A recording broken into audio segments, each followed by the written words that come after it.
Yorùbá bọ̀ wọ́n ní bọ́mọ ẹni bá dáa ká wí bọ́mọ ẹni bá sunwọ̀n ká sọ bẹ́ẹ̀ sì ni oríyìn ló máa ń jẹ́ fòbí bọ́mọ bá dáa tó sì tún jọ̀ọ̀yàn pẹ̀lú bí ọmọ jọ dádì bíi ti ọmọ aláàjì Wasiu Alabi Pasuma ọmọ jọ dádì Ajíbọ́lá Junior nínú fọ́nrán yìí ẹ máa gbọ́ bí aláàjì Wasiu Alabi Pasuma bí wọ́n ṣe kí ọmọ wọn kú ayẹyẹ ọjọ́ ìbí ẹ̀ lónìí November 2nd tí wọ́n sì sọ wípé ọmọ jọ dádì ni Jíbọ́lá Junior pẹ̀lú àwọn achievement àti irú iṣẹ́ tó yàn láàyò DJ ni Ajíbọ́lá Junior jẹ́ ní Amẹ́ríkà gẹ́gẹ́ bí ohun tí Alhaji Wasiu Alabi Pasuma tí wọ́n sọ nínú fọ́nrán yìí and one can tell easily wípé Alhaji Wasiu Alabi Pasuma is really proud of his son bẹ́ẹ̀ ni ọmọ ẹni bá da a máa ń fògùn ẹ̀gbáre ni ẹ̀yin tèmi ẹ jẹ́ àjèjọ wo fọ́nrán yìí kẹ̀dẹ̀ ọmọ bá wa wíṣì ọmọ Alhaji Wasiu Alabi Pasuma Ajíbọ́lá Junior ẹ máa bá wa wíṣì ẹ ní happy birthday under the comments.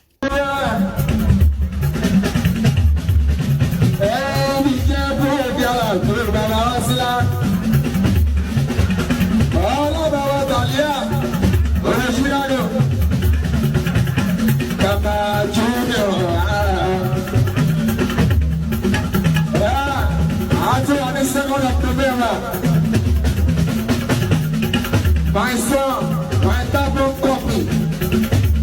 Ọmọdéjọ dáàdì Wasiu Alabi Ajíbọ́lá Délé happy birthday to you èdè ńlá ọjọ́ ọ̀bí ẹ̀ máa ń sọ̀rọ̀ ọmọ yìí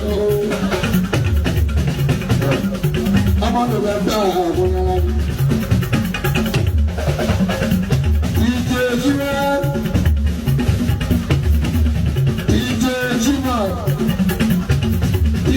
lọ́wọ́ mi l'Amẹ́ríkà Jíbọ́lá Pasuma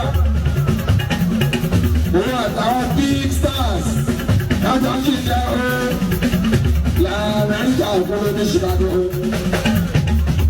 DJ Jíbọ́lá kápọ́ kọ́pì ọmọ tó jọ jáde wá wáyé happy birthday to you ọmọ àgbékẹ́mi ìpapò àwọn ìyàwó mọ́tò náà.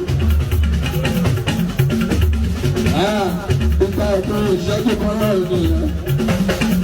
Ìwádìí ọ̀pọ̀lọpọ̀ ọdún láyé láàrín padà làbí orí lágbára lọ. Wọ́n ní wọ́n ń tì í lẹ́kọ̀ọ́ ìbọn. Èmi náà ń jẹ́ wọn ọmọ làbákára lágbára lọ. Súnìyà ẹ̀mí àkàn ọ̀gbọ́n ìbáṣe.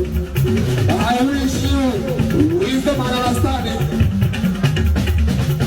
Bọ́lá ọ̀gá wọn fún ẹ̀. Jíbọ́lá mi junior kékeré o. Every second of November, you're shut in the air. We may be on the side, pata.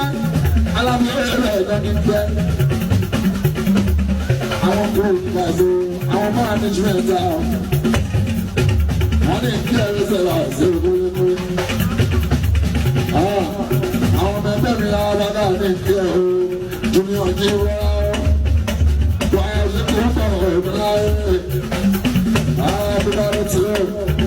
My son, my copy, I want to get that in our life. What a job is done. What a more game of what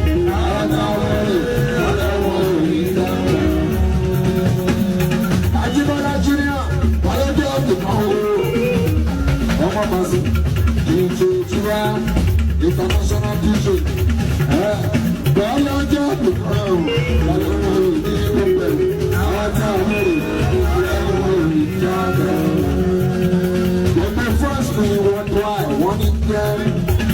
Junior, hello, Johnny. I don't want to be the first.